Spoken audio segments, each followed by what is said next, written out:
イメージトレーニングには一般的な認識以上のとても大きな効果があります。この動画ではその効果とイメージトレーニングの活用法について紹介していきたいと思います。ではまず、ピアノのイメージトレーニング研究から紹介します。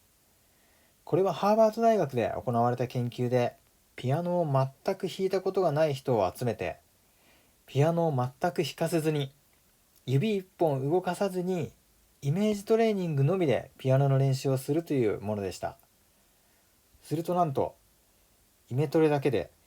脳内のシナプス増強が起こって実際にピアノが弾けるようになりました。もちろん難しい曲をスラスラ弾けるようになったわけではありませんが、イメトレだけでもスキルを磨くことができるっていうことを示した研究でした。次に上腕二頭筋のイメージトレーニング研究なんですけれども、これは片方の腕だけ筋トレをするイメージトレーニングを行うことで、イメージをした側の筋力が 13.5% も増えたっていう報告です。しかもその効果が3ヶ月後も維持されていたっていうことですので、一時的な思い込みで強い力を発揮したっていうだけではなく、実際に筋力が上がったのだと考えられます。そして重量上げのイメージトレーニングでは、軽いダンベルを持ち上げるイメージよりも重いダンベルを持ち上げるイメージを持った方が筋活動量が増えたっていう報告です。これは例えば軽いダンベルを持ってトレーニングをしていたとしても、重いダンベルを持っているんだっていうイメージで行うことで筋肉の活動量が増えるっていうことです。こういった研究報告から考えると、イメトレで筋力をアップできる可能性があるということです。イメトレはそれ単体で行ってももちろん効果があるんですけれども、それにプラスしておすすめの活用法についてもいくつか紹介します。例えば野球のピッチャーが怪我をして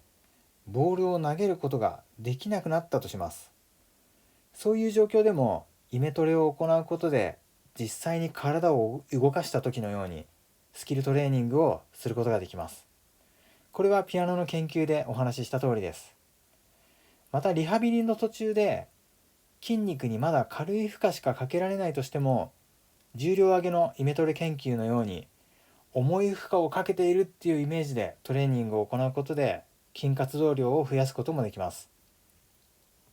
またはハードなトレーニングの休憩時間などもうまく活用すると良いと思います。ハードなトレーニング、いわゆる普通の体への負荷をかけるトレーニングの休憩時間にイメトレをするっていうことになります。こういったイメージトレーニングの効果を最大化するために重要なことが、できるだけリアルに、